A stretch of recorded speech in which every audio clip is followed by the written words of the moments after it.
Hello and welcome to Jeff's Pianist Academy. Today we are going to speak about the most common ornaments. Ornaments are some added notes that are not essential to the melody, but they're here to decorate the melodic line and to make it sound more interesting. Something like this.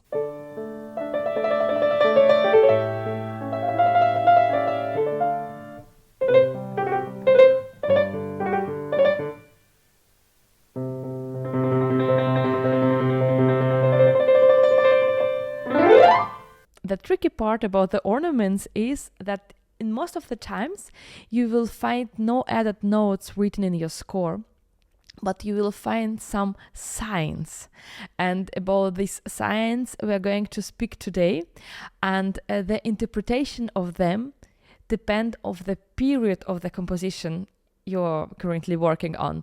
So if it sounds complicated, please give me several minutes and I will try to explain it as easy as possible. So let's start with a trill.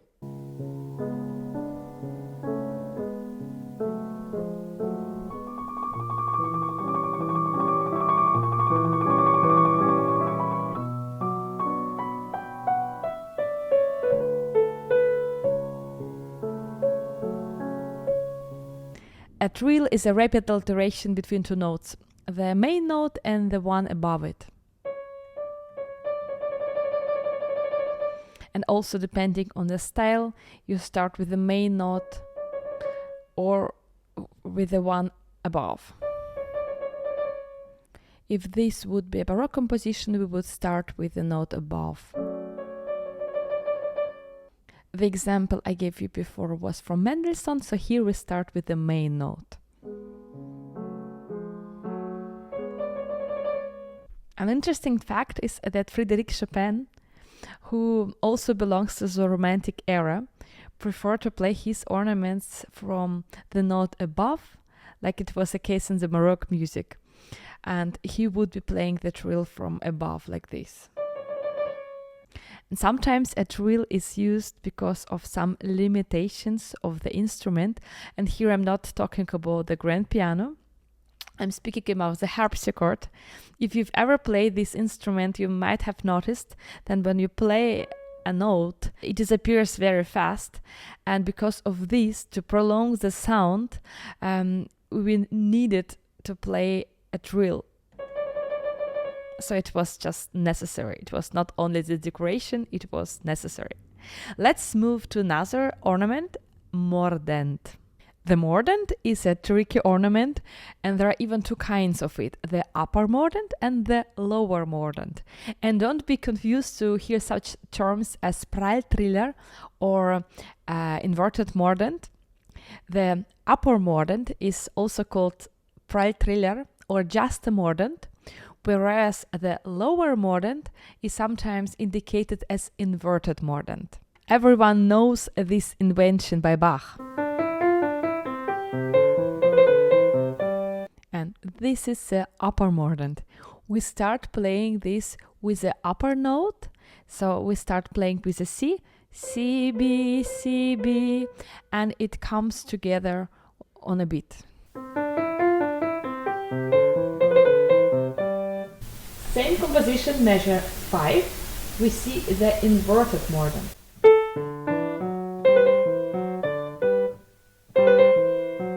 Here we see a short vertical line through this mordent, and it means it's a lower mordent. So we start with the main note and play it one note lower. So in this case, it's played like this.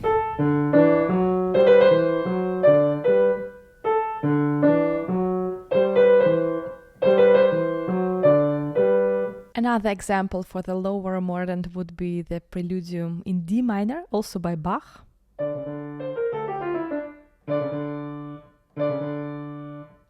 Or a sonata by Haydn.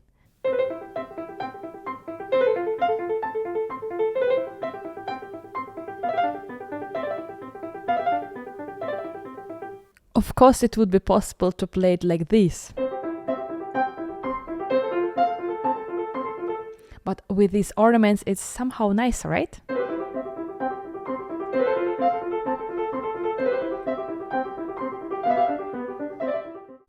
This is also a wonderful example for Alberti bass. And it reminds me that if you're new to this channel, please take a look on our previous videos. For example, we have a wonderful video on Alberti bass. I will link it up here. We have a couple of videos on musicality. We have some tutorials, so feel free to watch them. And now let's move forward to the next ornament. And this ornament has a wonderful Italian name, appoggiatura. This ornament is often written as a grace note. It's like a prefix to the principal note. And this tiny little note takes about a half of the prefix note. But this certainly depends on the context.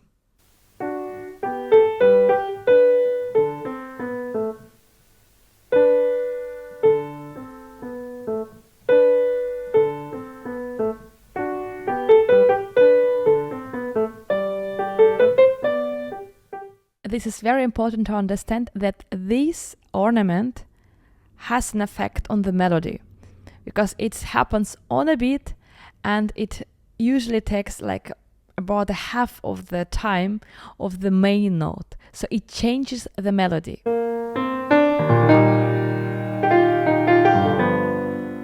And here we speak about the appoggiatura. It looks similar, but if you can see, there is a line through this tiny little note and the function is different. This happens before the beat, and from Italian, appoggiatura means to crush. So it has a different effect on the music. It is often notated as an 8th note with a stroke through the stem, and it's also called a short appoggiatura. We would usually play appoggiatura before the beat, emphasizing the main note.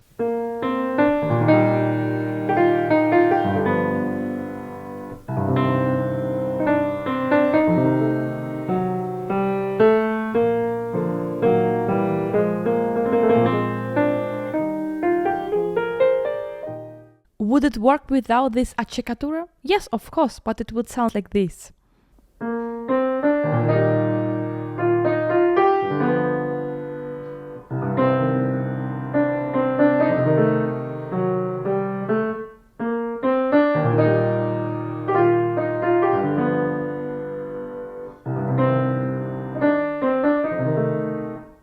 So we could say it adds some pepper to the music, and it's totally fine to speak about pepper when speaking about the Hungarian music, right?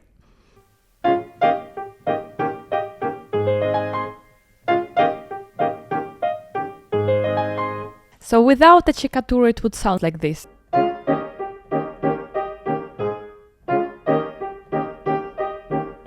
With appoggiatura,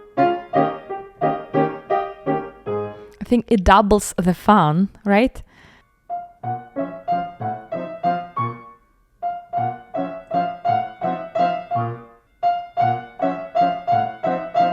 When I think about the ornaments, I always think about 3 groups. The one is to decorate, to make it sound more interesting. The second one is the result of some limitations of the instruments, like we were speaking previously about the harpsichord. And the third one was the ability to improvise, because there are some pieces with a lot of repetitions, and to make them sound interesting and to show the audience your ability to improvise, you would play the second time with some ornaments. And if speaking about this first group, about the decoration, it's like putting a beautiful earrings or decorating your home. It has also an effect on us. It's not only about the beauty and the decorations, it's about the character of the piece. Of course, we could play it like this. But come on, this would not be the same waltz by Chopin, right? This is just much cooler. So this is not only about decoration, it's about the character. This beautiful sign indicates the turn. We play a note above the note indicated, the note itself, then the note below, the one indicated, and then the note itself again.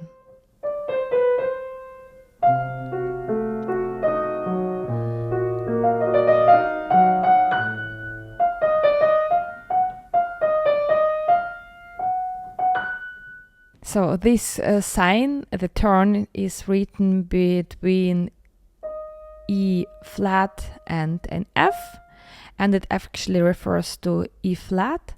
So if you play it like this, we start with a note above, so it would be an F. Then you see the natural, it refers to D flat, which becomes a D. And then we come back to E flat and then continue this melody and then this jump. And we see an appoggiatura here, by the way.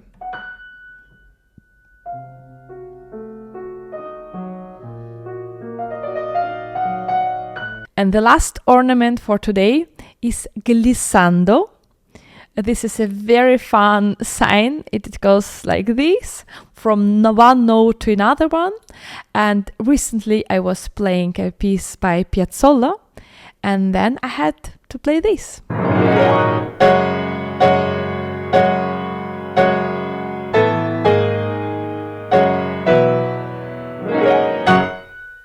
Glissando is a glide from one note to another.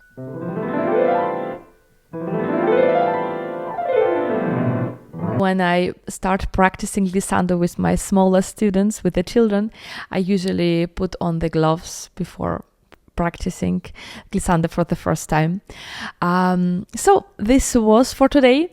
There was, as I mentioned before, these were only the most common ornaments, and it's very important to understand that depending on the style, depending on the period of the composition you're currently working on, the rules of the interpretations might be different.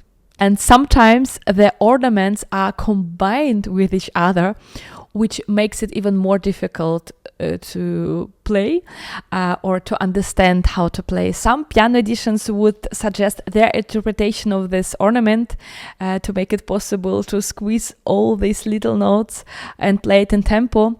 And if you see no help in your score, do it yourself. Please take a pencil and write it down. It will definitely make it easier for you to learn it and to find the right fingering. Thank you very much for watching this video. I hope it was useful and interesting. I really like to read your comments below. So if you have any questions or any experiences you would like to share with other pianists here, you're very welcome to drop a line. See you next time. Bye.